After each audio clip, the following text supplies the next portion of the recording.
But if you're praying 5 times, Əgər siz gün ərzində 5 dəfə namaz qılırsınızsa, onda bu halla çox güman ki, rastlaşmısınız. Hələ vaxt var. Hələ zöhr namazına bir neçə saat var. Mənim hələ vaxtım var. Və sonra əsr namazına 5 dəqiqə qalmış siz, ayda vəssalam, getdim. Və siz ildırım sürətində namaz qılırsınız. Az qalsın işıq sürəti ilə səcdə edirsiniz. Tələsik başınızı yerə çırpırsınız. Subhan Rabbiyal Alə, bir neçə dəfə xalçaya çırpınırsınız. Sanki bu hansısa kardio məşqdir. Və sonra da öz işlərinizlə məşğul olmağa qaçırsınız. Aramızda ellər də var ki, restoranda və hər hansı bir yerdə istirahət edib söhbət eləyirlər. Məğrib artıq girib. Yo, səma hələ mavidir, normaldır və təxirə salmağa davam eləyirlər.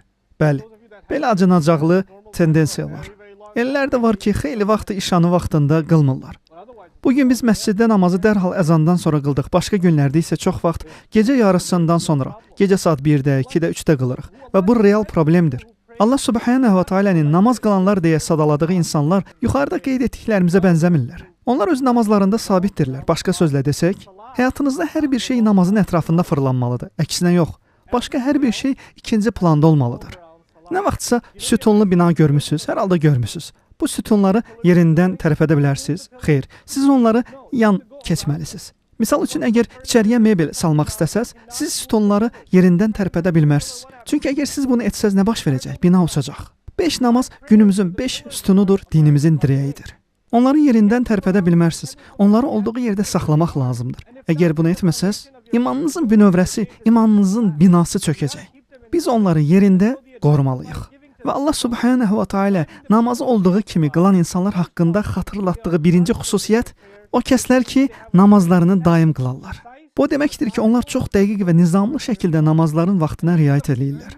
Əminəm ki, siz əvvəllər də namazın vacibliyi haqqında çoxlu xütbələr eşitmisiniz. Bugün mən əsasən gənc qardaş və bacılar üçün danışıram. Əgər siz az da olsa İslamı sevirsinizsə və Allah rizası üçün nəsə etmək istəyirsinizsə, əgər siz bu din üçün nəsə etmək istəyirsinizsə və onun haqqında daha çox öyrənmək istəyiniz varsa, onda dinləyin. Fəcr və işa namazını böyük istəklə vaxtında qılmayana qədər bütün bu istəyiniz saxtadır. Və ən gözəli də məsciddə qılınan namaz. Əgər bu sizin vecinizə deyilsə, bu halda siz İslama görə narahat deyilsiniz. Çünki əgər siz bu dinə xidmət göstərmək istəsəz, ilk əvvəl bu xidmətə layiq olun. Və bu, imanımız bir səviyyəyə gəlib çıxmayana qədər baş verməyəcək. Namazlarınız, ələxüsus fəcr və işa namazların vaxtında qılınması sizin üçün sabit olmayana qədər imanınız bu səviyyədə olmayacaq.